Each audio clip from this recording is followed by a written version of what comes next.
welcome back. We got Zander on the podcast. It's been so long. I'm really happy to have the OG back. Happy to be here. Welcome, Thank you for man. having me. So the reason I wanted to have you on the podcast was because you went through pre-med, you're doing all this great stuff, and 2 years ago, you actually were the first person I called to learn about seed oils, learn about my diet, because I used to be a little bit heavy, and you told me your biggest thing was everything in moderation. That's what you used to always tell me, but it's so hard, and I want to get into that later on. But I just admire everything you're doing right now, and you could talk about, we were talking before the podcast what you're doing now, but yeah, just reassure it and tell the viewers what's up. thank you for the kind words. I appreciate that. Yeah. So yeah, I mean, I feel like everybody's fitness and health journey is different. I kind of got into it, I would say a little earlier than most people. I got into it really in around 10th grade and 11th grade when I lost a ton of weight myself and really started to feel like anybody could do it. And, everybody's body's different. But yeah, I remember one of our first podcasts, we were talking about just like eating, dieting, working out. And we brought up the seed oils, and that was like one of the first things. We did. And you were very confused about it. Yes, I remember I called Zander and I said, because the first thing you said about dieting was you're like, what oils are you cooking with? What oils do you have? And I said, well, I have these healthy vegetable chip things that I snack on a lot. They're I forgot what they're called. They're like the pea chips, the green. They're like green. And you said, all right, what oils are in them? And it said sunflower oil, safflower oil. And you said, those are all bad. They all have seeds in them. And I'm like, what? Well, all right. So I actually remember. So when I was in Utah, at your house in Utah, your dad was cooking me steak and he was using rapeseed oil, which is a really high smoke point. And I was like, that's interesting. I didn't even know that. Yeah, Wow. I remember, and it makes sense because the high smoke point, you get a better sear. That's why most people use avocado oil now, which is what I use. But I was a little surprised because I mean, your dad was really into that like whole thing, but not and actually not at the time because your dad completely changed his physique too. I mean, your dad looks great. Yeah, he looks unbelievable. So it just proves that this type of stuff works. It's really called functional medicine.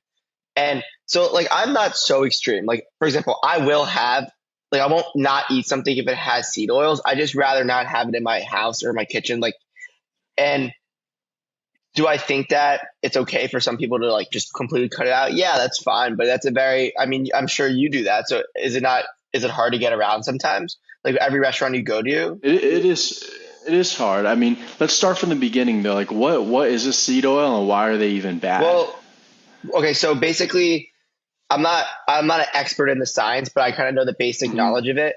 So most seed oils are basically, they're very high in polyunsaturated fats, and they're more susceptible than other oils to oxidation. So basically what happens is that there's double bonds in all oils, and when it gets oxidized, the bond breaks, and that causes free radicals, and that could like damage all your cells and tissues, and it causes inflammation in your body. And that's why seed oils are bad. So other oils that are not as high, in polyunsaturated fats, like olive oil or avocado oil, they're not as prone to oxidation. So it's the same thing when you're laying out in the sun. You're causing free radicals. Basically, the UV light is breaking these bonds in your DNA, and it's causing mutations, and it's causing free radicals, which is really harmful to your body. So that's why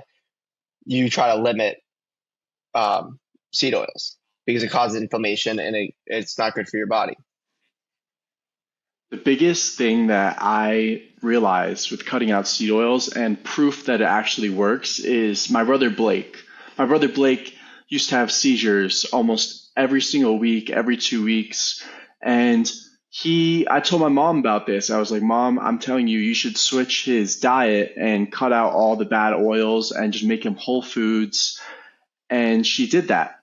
And he didn't have a seizure for 6 months. Wow. Because all the inflammation in his brain, around his body, started to go away, it wasn't the medication. The doctors kept putting him on different medication, seizure medication, switching when he takes it, like more vitamin D, less vitamin D.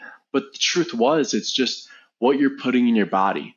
So I feel like even with kids that are 6 to 10 years old, I get they have like Cheetos, Takis every once in a while, but that food is so addicting, and then they'll start having anxiety problems, depression issues. I feel And like all that stuff just goes to what you eat. I couldn't agree more. And it's funny because you hear all these great, like your brother, you were just saying, you hear all these great success stories and all these people who change their lives. And I still feel like a majority of the population is not really, convinced. They're not completely sold on this. And like, don't get me wrong. I mean, it's not all or nothing. And that's kind of the whole, my whole message when we first started talking about this. It doesn't need to be all or nothing. Like, listen, I know you don't eat bread, or you try not to eat bread, and you're very strict in your diet, but you have to maintain your body to different standards than I do. Like, I just like to feel good. I mean, you're in the modeling industry, and you know how that is. It's very cutthroat. You have to be, I mean, unless those other, now there's like plus size models, but hopefully Yeah. hopefully you're not going to be a plus size model anytime soon. So, No, I'm not planning but on yeah, it. like to me, it doesn't need to be extreme for most people. I don't feel it needs to be extreme, but it's all about you. If you want to feel good and you want to look good, then I think taking care of your diet is, it's part of taking care of your health. It's like waking up and brushing your teeth. That's the way I approach working out. So let's go back to what we were talking about at the beginning. When I first called you, you told me everything in moderation. And that's basically what you're saying right now. For me, that is so tough because I even posted a TikTok about this and it got 15,000 views and everybody was agreeing with it. I said, when I have a cheat meal, when I try to do things in moderation, I end up having a crash out day where it's just like I'll have one bad thing and it'll make me crave more, more and more and more. Like I'll have gluten, I'll have a Uh pizza, huh. and gluten from the pizza makes you crave more bread.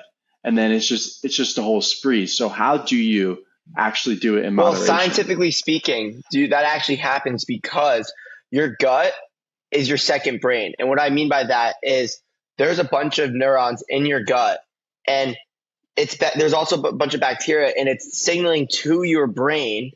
It signals to your brain what it wants to, like what it craves. So, for example, if you're feeding your gut a bunch of sugar and a bunch of bad food, it's going to signal to your brain through all your hormones. Like it goes through your hypothalamus, whatever. I'm against the science, but all those hormones are signaling to your brain you want more of it, and you're not going to be fulfilled. You're just going to crave even more of it. So it's scientifically proven that when you eat junk food, your body craves it. But when you start to break that cycle and you're letting your stomach feed off of good good energy and good fuel, it starts to crave that even more.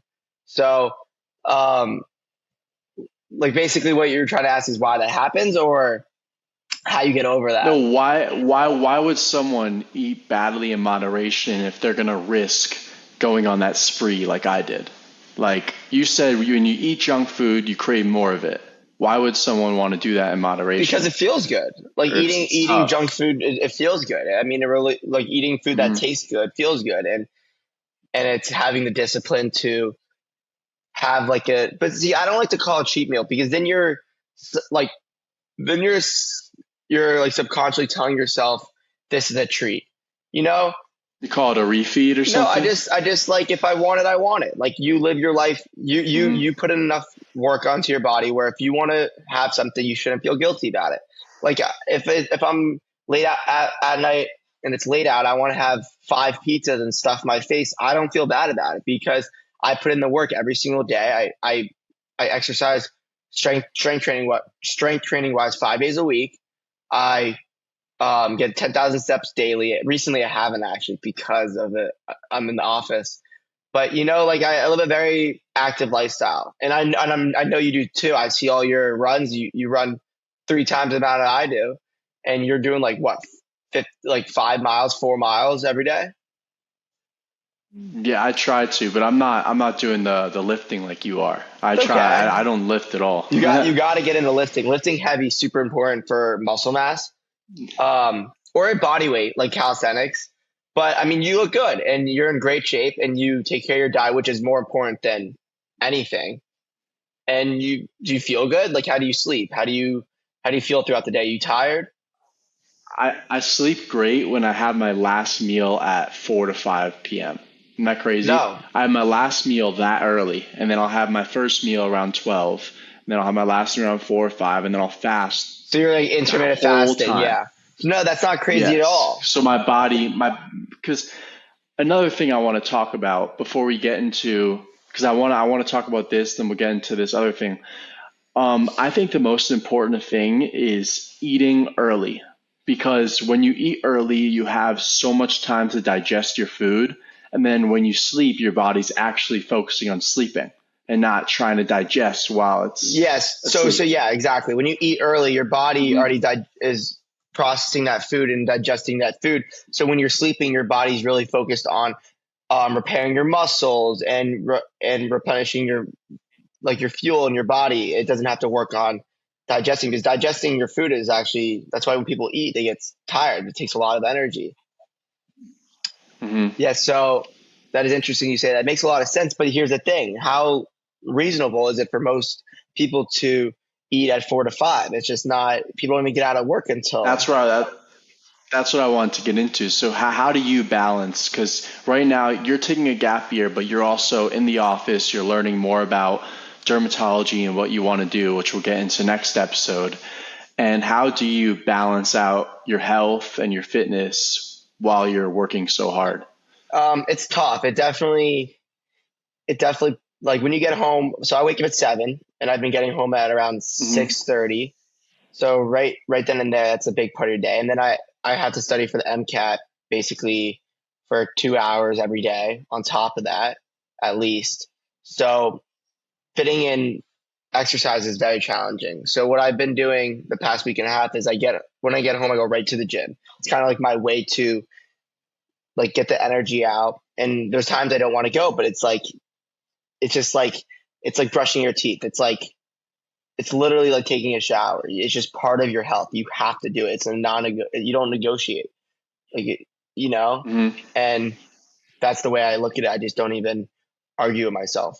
But also, what really helped is having a plan. Like going into the gym without your like, you can bring your phone, but I'm so big on this. Like going through your phone and having your workout plan on your phone is just such a waste of time. Like having a plan completely changed my whole physique, knowing exactly what I'm lifting, those reps. Like for example, I actually have them right on my desk. But if you see right here, I'm not going to go through it all, but I have a bunch of sheets, and these two are ruined from water. But this is week 26. I started this whole workout plan 26 weeks ago, and I've gained like 15 pounds of like probably some fat but good muscle. Like I look way bigger and I'm leaner, and just having a exact plan like of what I'm doing, what weight I was doing the week before, and how many reps I was able to get. I don't waste time, so my efficiency is so much better, and the results are so much better. So that's one thing I really recommend, and is be having a plan. So going to the gym right after your work day, that changes your mood and it's a routine that you built. Exactly, it's a routine. It's a great way you said it. It's Hmm. not easy. It's really not easy at all, but it's a routine, and when you have a routine, it just becomes like the norm. And how do you eat well while you're always out I haven't been working? eating that well. So I've been eating a lot. I've been Hmm. ordering a lot of food. I actually haven't been able to cook since I moved in because my fire alarm keeps going off and the whole building has to evacuate every time I cook. They're fixing it. It's something with my unit, but it's the most Oh dude. The wow. first time it happened, the siren was so loud and like everybody's evacuating and like the fire department comes in their whole suit and right when they park and like they're running in, I'm like, it's my unit 217. Like there's no fire.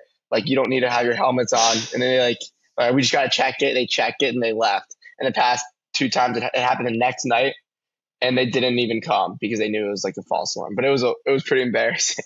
So I haven't been able to cook. So that's been tough. So I've been eating out a lot, been fasting.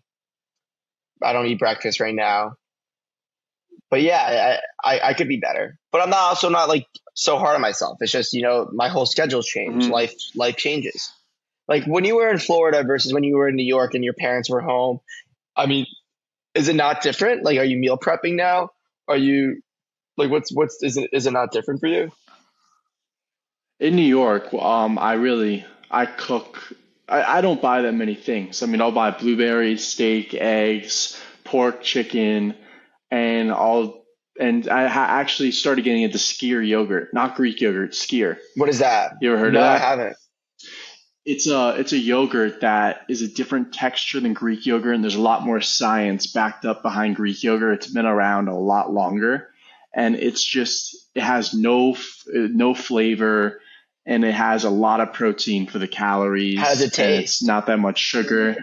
It tastes good. Yeah. I like it a lot. I like it better than Greek yogurt. Okay. So I've been having that a lot. No more honey, just You cinnamon, don't like a lot of wait, you cinnamon, don't like and honey?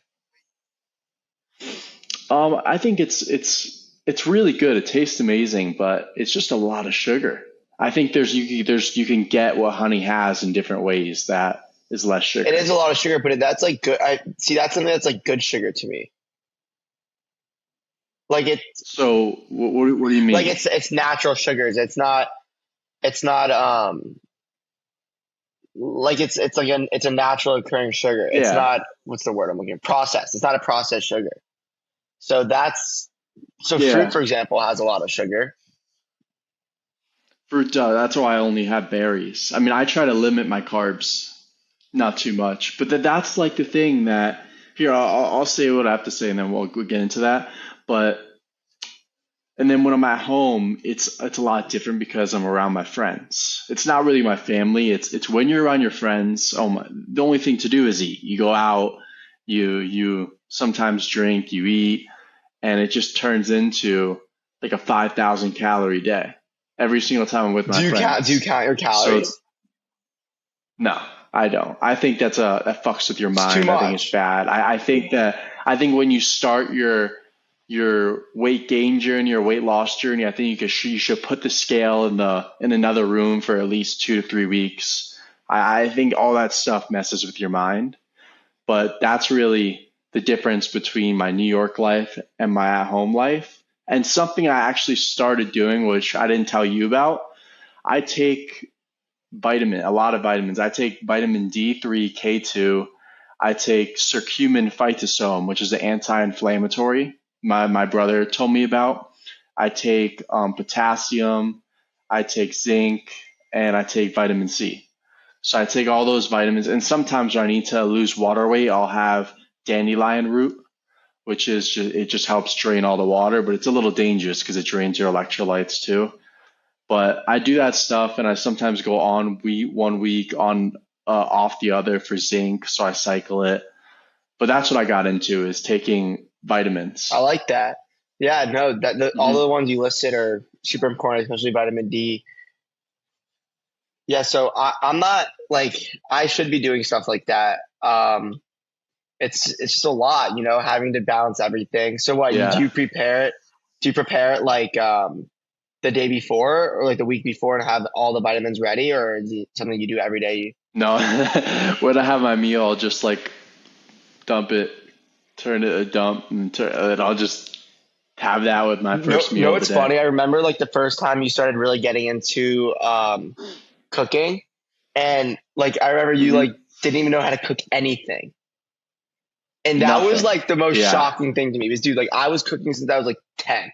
Like my parents wouldn't let me, like they wouldn't make breakfast for me in the morning. So, I had to figure out how to make eggs, and cooking is one of my favorite things to do. And now I see you posting all these like sick ass steaks and chicken pork. And I'm like, all right, like Thank you. he's doing Yeah. it. So how's that been? How do you enjoy cooking or? I, I I I actually don't enjoy it, but it's food that you make at home is so different from restaurant food. Even if it's healthy restaurant food, the amount of sodium and oils they put in it, even if it's healthy oils and let's say mineral salt or healthy salt, it's just still a lot.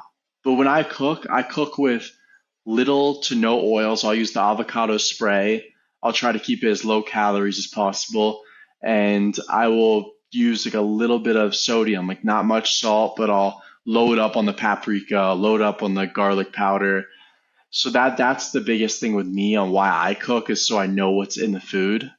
But yeah, I mean, we used to order a lot, and because my family would order DoorDash every night. I don't know if you I remember. remember It would that. just, oh my God. Yeah, that was like 3 years ago, 3 or 4. That's still shocking to me that my family, we use grapeseed oil I think it was when we cooked rapeseed. I our think it was steaks. rapeseed, but Rapeseed. That's still crazy. yeah, no, but like, and for example, like look at your dad, like his whole, I mean, he didn't do anything Marvel, you know, it was just, he Mhm. just was consistent. He, followed the basics. Like he worked on his diet. Did he exercise at all throughout it? He did push-ups, and we actually picked up walking a lot. When we're in Florida, we'll go on a morning walk, like me or my family when we have time. We'll do a morning walk, and then I try to walk after every meal, Yeah. So just digestion. for digestion. It helps a lot, and it changes the whole bloating I game. mean, So yeah, once your body starts learning how to digest it faster, you don't bloat as badly. I love that. Yep. So yeah, But the I thing, yeah, that no, you go. it's exactly like it's nothing that's rocket science. It's Mhm. just being consistent, putting in the effort. You know, like that's super important. Just like putting the time in, it pays off. I actually saw your mom and Blake running on the beach couple weeks Yeah, ago. Yeah, like early in the or maybe later in the afternoon, and they look great. And like that's it's part of it. It's just getting in your exercise, getting in your steps. Blake eats so much, but he doesn't gain a pound. Like that kid will down 4 to 5 thousand calories a Well, day, he's always and moving. Every time I see him, he's always always, doing yeah, something. So I think that like he yeah, burns a lot of calories too. and his brain's always moving as Yeah, well. exactly. So and your brain burns a ton of calories. So it makes sense that he's skinny. The thing that I remember when we first started talking about health 2 or 3 years ago, you told me, you said you have to find out what works for you. And I thought that was the biggest thing. You even tried writing out a whole diet plan for me. I think I still have it. It's crazy. You were telling me what foods to have as a snack, breakfast, lunch, and dinner. But the biggest thing is I found what works for me, because me and my friends, we eat totally different things. Like I can't, if I had 2 pounds of steak, all feel great, like no bloating, nothing. And my friend Jaded, for example, he could have 2 pounds of steak and he'll be like, "Oh, my stomach." I mean, it's so different because my body's so used to eating meat, meat, meat. But then if I had um, 8 ounces or 6 ounces of vegetables, I'll feel all bloated and everything like that, which is even crazier. Or if I have a potato, Uh-huh. my stomach can't even handle a potato. It's crazy. No, that makes sense. Everybody's But different. it's Everybody's tough. body is like, does everybody look the same? No. So why would everybody be the same? We're all Hmm. from the same species, obviously, but I mean, for example, some people are allergic to something, some are not. So of course everybody's different. Why should everybody have the same diet? We shouldn't. It's stupid. I mean, the way we've gone about health and health and like educating people on health for the past 20 years has not been the most productive or effective method.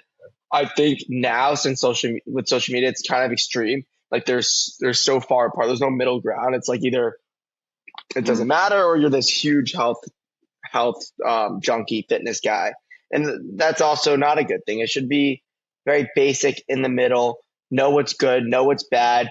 Have stuff that's bad if it's in moderation. But if you're doing what you need to do to take care of yourself, then it doesn't really matter. If you want to have fucking ice cream, have ice cream. Like as long as it's not, as long as you're not obese and 300 pounds and you're having ice cream all the time and you're not taking care of yourself. Like if you're in good, like dude, if you have ice cream every night, nothing's gonna happen to you.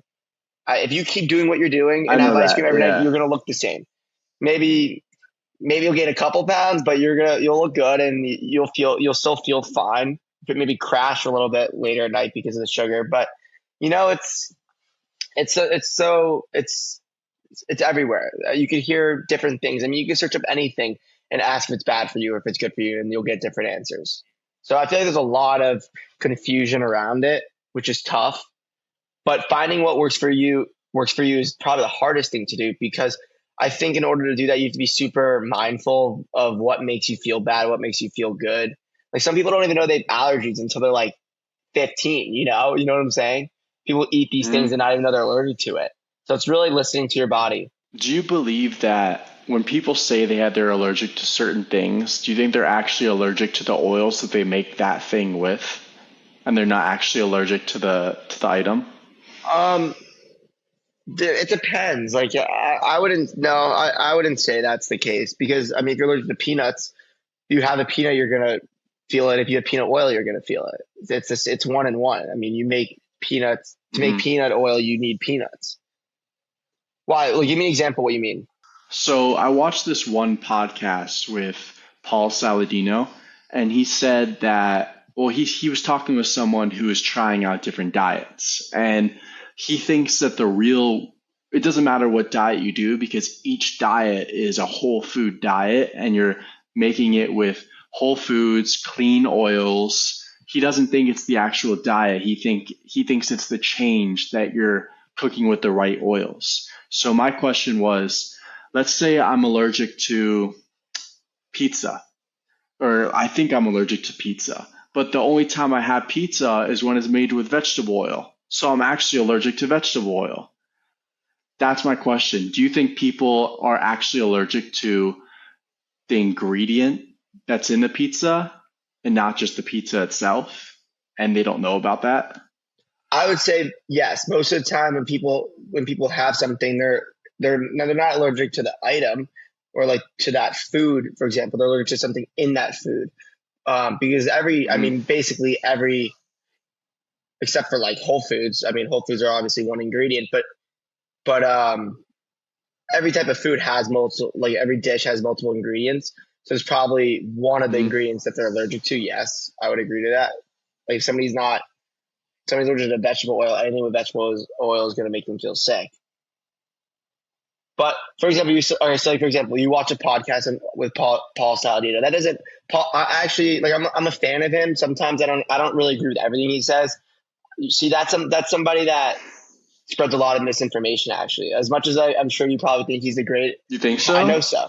So as much as you think that he's like the greatest thing ever, Wow. as much as you think he's like the greatest thing ever, which I like him. Like don't get me wrong. Look at him. He's in fucking best shape. He's like 55. He's got an MD degree. Like he's a doctor.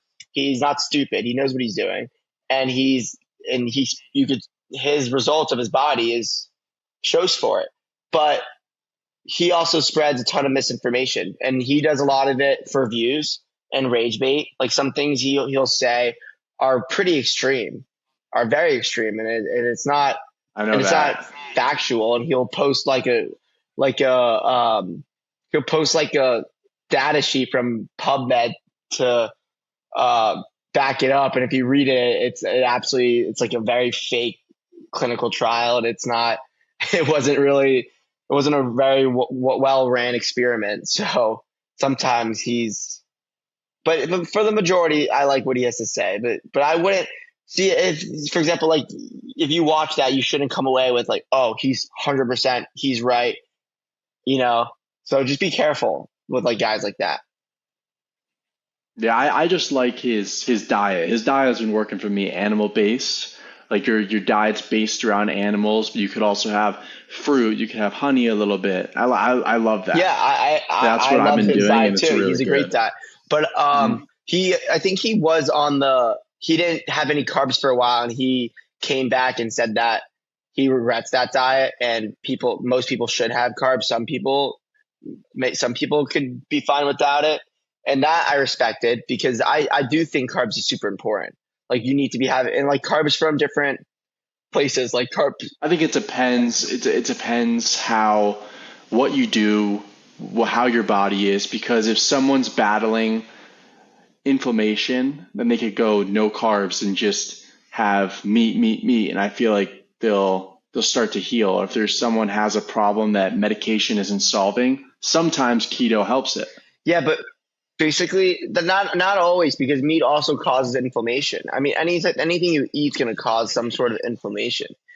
Um, do I think? I feel like the fat level that's in meat can help your brain a lot. Like the olive oil, the fatty ribeyes, the butter that they cooked with. Yes, A lot of that stuff can help brain health. it can, especially like omega-3. Mhm. Um, but sometimes sometimes for people, like I think carbs is super important, but it depends where you get your carbs. Like if you're eating a bunch of bread, no, but because that's a lot of sugar too. But if you're having fruit, that's good fuel source. And carbs are good for like quick energy. You know, when your body's in ketosis, like a keto diet, basically your body is under Yes. ketosis. It's really hard on your liver and your kidneys.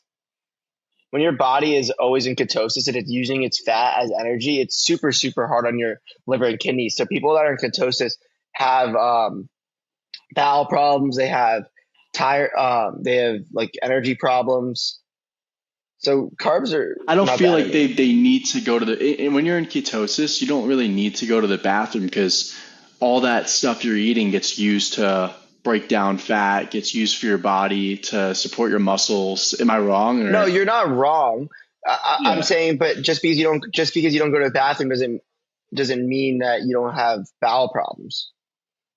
No, no, I'm not a support of keto because I did keto and I ended up getting a Hemorrhoid, yeah, hemorrhoidectomy surgery. really. Yeah.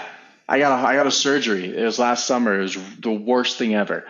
And yeah, it was really Wait, tough. And I told myself, I said, I'm gonna eat carbs, but because when you I need need to, fiber, then because you I'll need cut them fiber. out. You're lacking fiber, right? I'd say maybe I think I was lacking, obviously I was lacking fiber. I was just having meat. You, But I mean, there's arguments that show you don't need fiber, but I don't know enough to talk about that. well, fiber I want helps. to know Fiber enough. helps, like so, like when you're going to the bathroom, that develop hemorrhoids. Um, People that develop hemorrhoids are eating a lot of meat, which makes your stool hard, and it cuts you, and it causes Mhm. like your blood causes blood vessels to swell, which just causes hemorrhoids. But here's the interesting thing. This is completely not diet based, but a lot of there's been a huge the past like since technology has been developed, there's been a rise in people with developing hemorrhoids. And want to know what's really interesting is when you go to the bathroom, most people are on their phone and they lean forward and put their elbows on their right in front of their knees, right? You know what I'm talking about? And that, Yeah. you know what? Have you ever like been on the toilet and when you get up, your legs are numb because you were blocking all the blood flow because you were putting your elbows on your knees? So that is actually a reason why there's been more people with hemorrhoids because they're blocking their blood circulation and it's making their blood vessels swell when they're on the toilet, which is really interesting. Yeah. Wow. So you're not supposed to put your elbows on your on your knees when you're on the bathroom.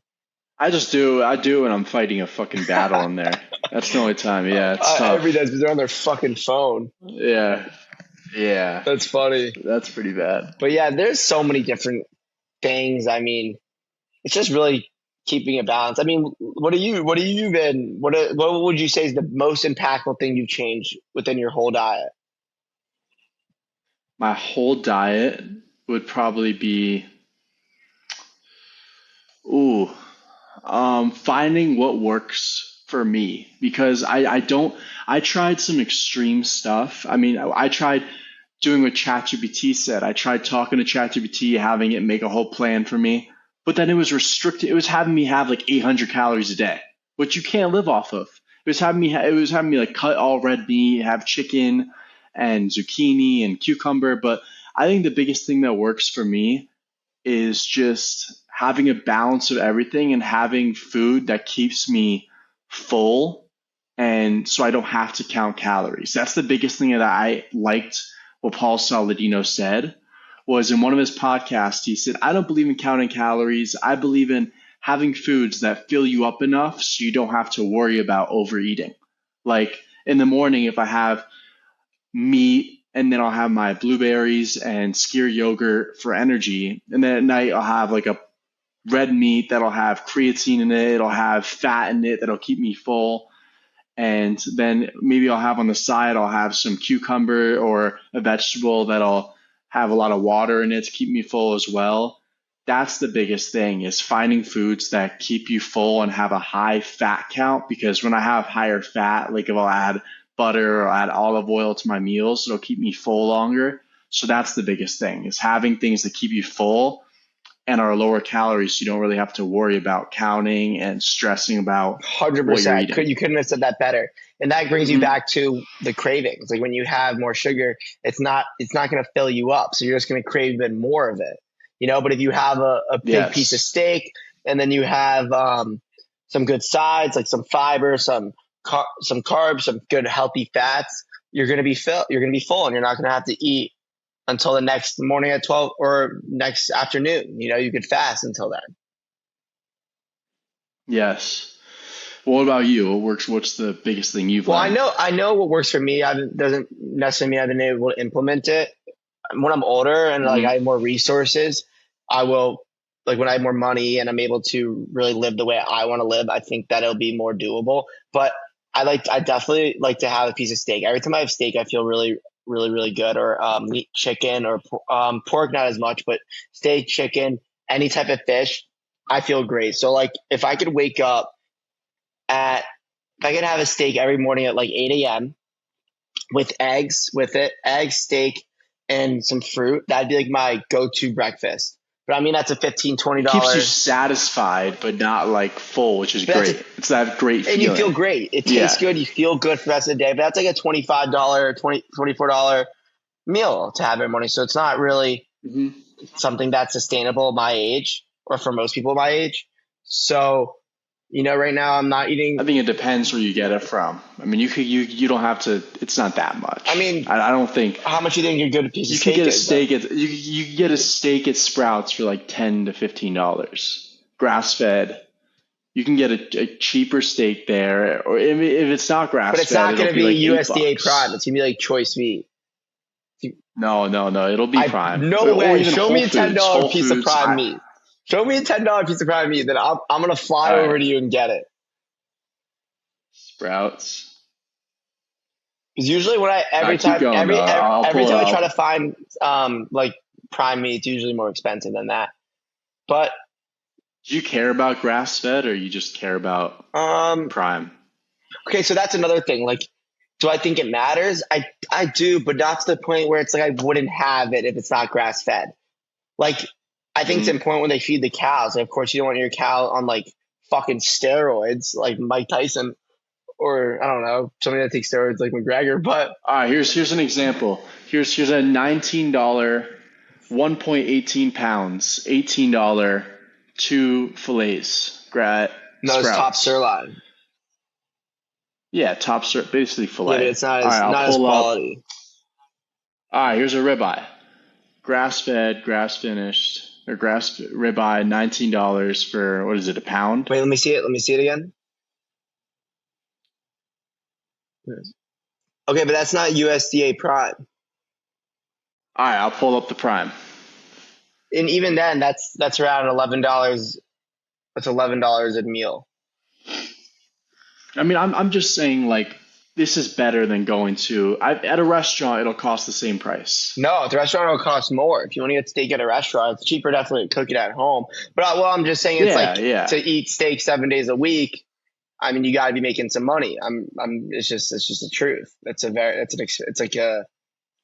I mean, it's an expensive meal. You could get two pieces of, Or Costco. Costco, yeah. you So can get buying it. in bulk is smart. Yeah, buying in bulk. Yeah. But like The biggest thing people do is they buy like the loin and then they just yes, cut it so you go to a themselves. butcher shop. Yeah. Your dad does that. You go to a butcher Hmm. shop and get the whole tenderloin. No, no, we don't do that anymore. We're Sprouts people Oh, now. he was getting the whole. He had a whole like he had a friend there and everything. He was Yeah. killing it. Yeah, he was like Mm. telling me what crazy meats in Florida. Easy Easy Meats. They're meats. They're great. great. Yeah, so I go there actually sometimes, but it's expensive. It's like quality meat. So you're getting quality shit. You're gonna have to Hmm. pay quality prices.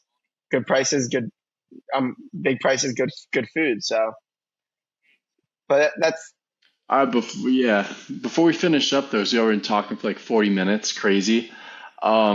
What's the biggest take you got from this podcast? What's the biggest thing that you learned? um I would say, all right. So the whole podcast in general, I think that Hmm. I mean, I'm not that much older than you, but I'm super proud of you. Like, not only leaving school to go pursue your dream and just knowing it wasn't for you shows a lot of confidence.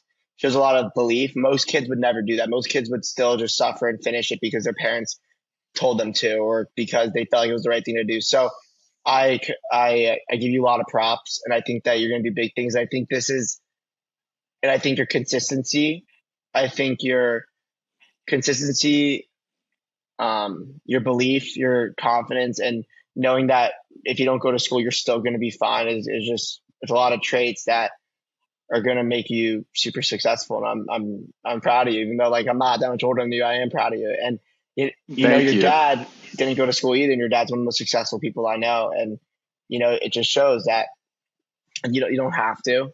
And most people feel like they do, and the people that don't feel like they have to do usually bum around, but you're not bumming around by any means. I mean, you just moved to New York on your own. You're young. You're going for it. You're modeling as a side thing, and you want to be an entrepreneur. And you already are an entrepreneur. I mean, like you have a podcast. You don't miss days. You do it. You're consistent. Like, and you have some business ideas that I can't share with you guys because it's secretive. but yeah, dude, good stuff. Good stuff. I like to hear it. But the biggest thing I've learned from the podcast is probably doing what makes you feel good. Like eat, like if I just feel like why live and feel bad every single day? You want to live and feel good about it. So that all stems from your health. I think that's the most important thing. Your health as well. Hmm. Thank you. All that stuff means a lot that you said about me, and it's super nice having you back on the podcast. I really want to do this more, talk about whatever, because I feel like we had a great conversation. Um, the thing that I took away from this podcast is, or my biggest piece of advice as well, is whatever diet you pick, whatever you want to do, seed oils or not, just be consistent with it. I mean, if you do something for, let's say, a week, you're not really going to see that much change. I mean, I have a friend who does a different thing each week and he's not seeing any change. But the biggest thing is just consistency. Do something for at least 3 weeks and see if you see a difference with yourself, not even looks wise, but how you think or how you feel. So that's my piece of advice is just be consistent with whatever you pick. Love it. Yeah. Love it. So it was great having you on the Thank you for podcast, having me. and I hope people learned. Yeah. All right. See you next epi. See you.